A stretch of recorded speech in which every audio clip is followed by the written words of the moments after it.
Entonces presta atención, porque lo que estás a punto de descubrir es una de las historias más increíbles y a la vez más tristes del fútbol moderno.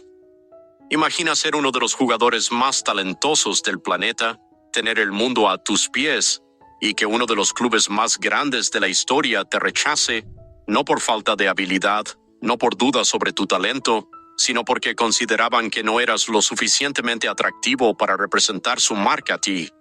Suena absurdo, suena cruel, pero es exactamente lo que sucedió. Y lo más impactante de todo es que este rechazo no destruyó al jugador, sino que lo catapultó a la leyenda, lo llevó a convertirse en uno de los futbolistas más queridos y admirados de todos los tiempos, un hombre cuya sonrisa se volvió más icónica que cualquier logotipo, cuyo juego alegre cambió para siempre la forma en que entendemos el fútbol. Estamos hablando de Ronaldinho Gaúcho, y esta es la historia de cómo el Real Madrid cometió uno de los errores más monumentales de su historia. Para entender completamente esta historia, necesitamos retroceder al año 2003. Ronaldinho ya no era un secreto. Después de brillar en el Paris Saint-Germain y deslumbrar en el Mundial de Corea y Japón 2002, donde Brasil se coronó campeón, todos los grandes clubes de Europa lo querían. Su fútbol era diferente, único, mágico. No era solo efectivo, era arte. Cada toque del balón parecía desafiar las leyes de la física. Cada regate era una obra maestra de creatividad. Pero más allá de su talento indiscutible, Ronaldinho tenía algo que muy pocos futbolistas poseen: alegría pura. Él no jugaba al fútbol como si fuera un trabajo, lo hacía como si fuera un niño en la playa de Porto Alegre, su ciudad natal, jugando descalzo con sus amigos.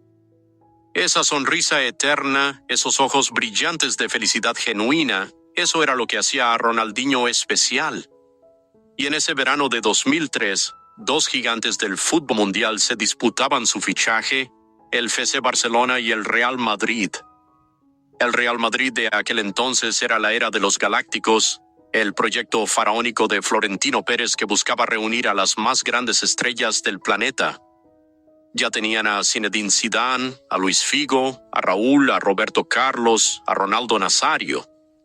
El club blanco era sinónimo de glamour, de poder, de éxito. Fichar por el Real Madrid no era solo unirse a un equipo, era convertirse en parte de la realeza del fútbol. Y Ronaldinho estaba a punto de ser el siguiente galáctico. Las negociaciones estaban avanzadas, el PSG estaba dispuesto a vender, y todo indicaba que el brasileño vestiría la camiseta blanca. Ronaldinho mismo había expresado su ilusión por jugar en el Santiago Bernabéu, por compartir vestuario con sus ídolos.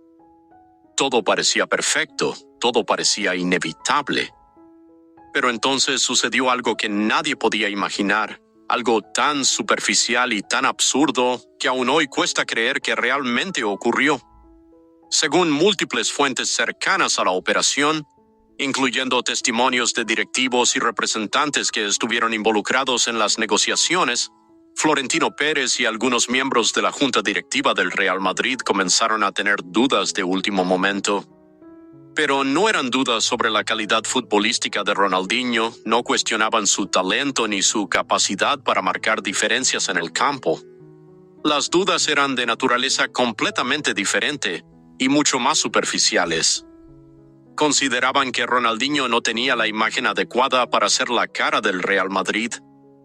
Hablaban de su sonrisa con los dientes separados, de su apariencia poco convencional según los estándares de belleza europeos, de que no encajaba con la estética pulida y glamorosa que buscaban para su proyecto galáctico.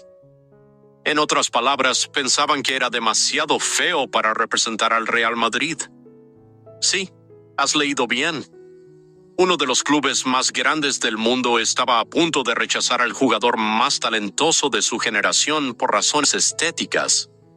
Y así fue exactamente como sucedió. En el último momento, el Real Madrid se echó atrás en la operación.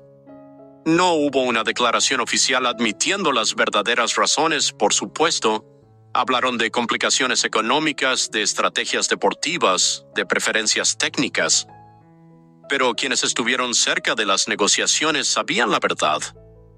Ronaldinho estaba devastado, confundido, herido. Había soñado con vestir la camiseta blanca, y ese sueño se desmoronó no porque no fuera lo suficientemente bueno, sino porque no era lo suficientemente guapo según los criterios arbitrarios de un grupo de ejecutivos. Pero aquí es donde la historia toma un giro extraordinario, porque mientras el Real Madrid cerraba su puerta, otra puerta se abría de par en par. El FC Barcelona, que había estado siguiendo de cerca la situación, vio su oportunidad y la tomó sin dudarlo ni un segundo. Joan Laporta acababa de ser elegido presidente del Barcelona, y una de sus promesas de campaña había sido fichar a un jugador de talla mundial que devolviera la ilusión a un club que estaba atravesando uno de sus peores momentos deportivos e institucionales. El Barcelona no había ganado un título significativo en años, el Camp Nou estaba medio vacío en muchos partidos, la moral estaba por los suelos. Necesitaban un salvador, necesitaban magia, necesitaban esperanza. Y Laporta vio en Ronaldinho exactamente eso. No le importó su sonrisa con los dientes separados, no le importó que no pareciera una estrella de Hollywood. Vio el talento, vio la alegría, vio el potencial de transformar no solo al equipo, sino a toda una institución. Y así, en julio de 2003, Ronaldinho firmó por el FC Barcelona por aproximadamente $30 millones, una cifra relativamente modesta considerando lo que estaba a punto de suceder. Lo que vino después es historia pura del fútbol. Ronaldinho no solo cumplió con las expectativas, las superó de maneras que nadie podía haber imaginado. En su primera temporada devolvió la sonrisa al barcelonismo, llenó el Camp Nou nuevamente, hizo que el fútbol volviera a ser divertido. Pero fue en su segunda temporada cuando la magia realmente explotó. La temporada 2004-2005 fue el renacimiento completo del Barcelona. Ronaldinho estaba imparable, intratable, absoluto. Cada partido era un espectáculo. Cada jugada era un momento de genialidad. Y llegó ese momento, ese partido que definiría para siempre no solo su carrera, sino el absurdo del rechazo que había sufrido. El 17 de noviembre de 2005, el Barcelona visitaba el Santiago Bernabéu para el Clásico.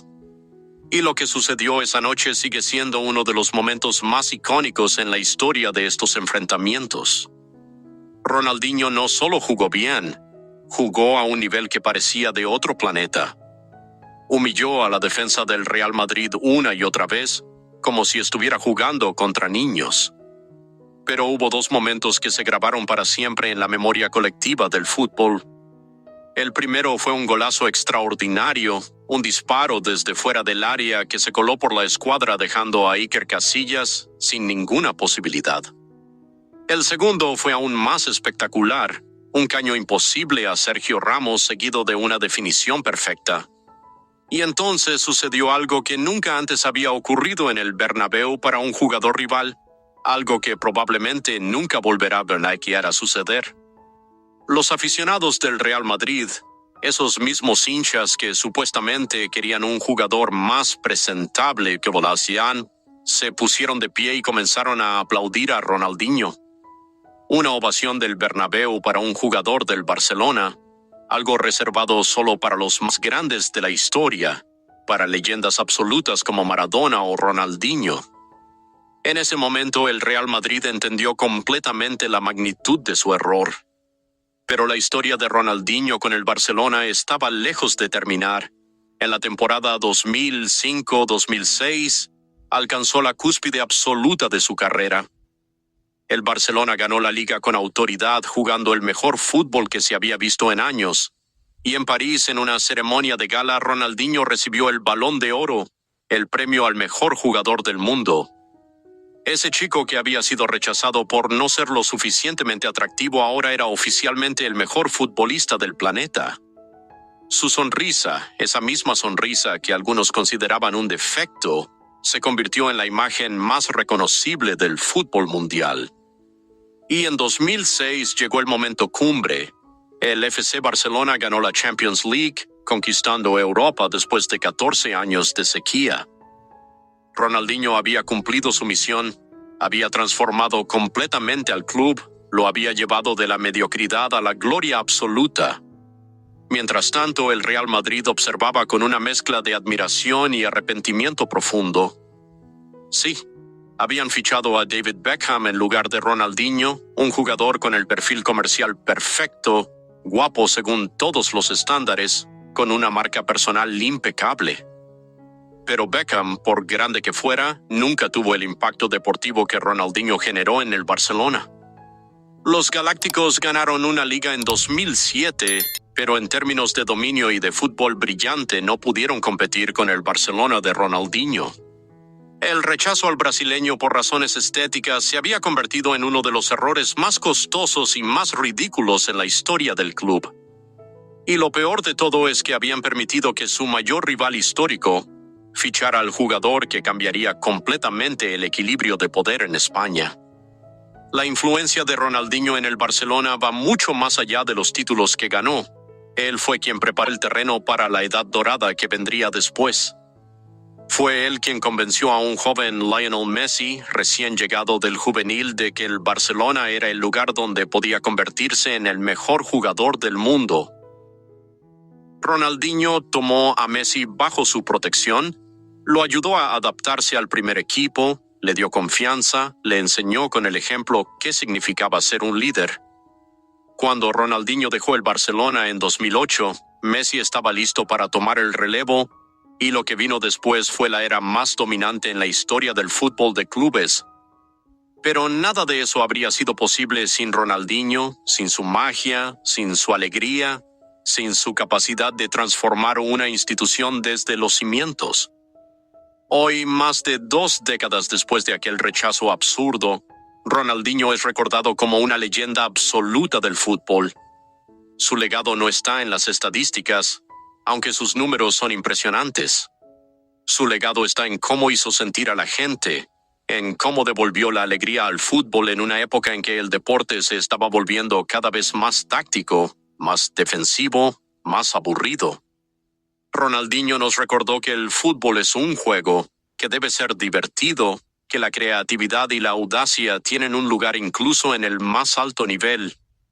Su sonrisa se convirtió en un símbolo, no de imperfección, sino de autenticidad, de no disculparse por ser quien eres. Y esa lección es quizás más valiosa que cualquier trofeo. En cuanto al Real Madrid, la historia del rechazo a Ronaldinho se ha convertido en un recordatorio permanente de los peligros de priorizar la imagen sobre el talento, de dejar que la superficialidad dicte decisiones deportivas. Florentino Pérez ha reconocido en múltiples ocasiones que no fichar a Ronaldinho fue un error, aunque nunca ha admitido públicamente las verdaderas razones del rechazo. Pero no hace falta que lo diga porque todos lo saben. Y cada vez que se habla de los grandes errores del Real Madrid en el mercado de fichajes, el nombre de Ronaldinho aparece en primer lugar, no por lo que no logró con ellos, sino por todo lo que logró en su lugar con su máximo rival. Esta historia nos enseña algo fundamental sobre el fútbol y sobre la vida en general. El talento verdadero, la autenticidad, la alegría genuina, siempre encuentran su camino. No importa cuántas puertas se cierren, no importa cuántos rechazos enfrentes, si eres realmente especial, si tienes algo único que ofrecer al mundo, alguien lo verá, alguien lo valorará, alguien te dará la oportunidad que mereces. Ronaldinho pudo haberse rendido después del rechazo del Real Madrid, pudo haber dejado que esa herida lo definiera. Pero en lugar de eso, la usó como combustible, como motivación para demostrar que estaban equivocados. Y vaya que lo demostró. Se convirtió en leyenda precisamente con el club rival, jugó el mejor fútbol de su vida en el estadio que lo había rechazado y recibió la mayor ovación que ese estadio ha dado jamás a un jugador visitante. Esa es la justicia poética en su máxima expresión, esa es la forma en que el universo corrige los errores humanos. Ronaldinho no necesitaba ser guapo según los estándares de nadie, su fútbol era hermoso y eso era más que suficiente.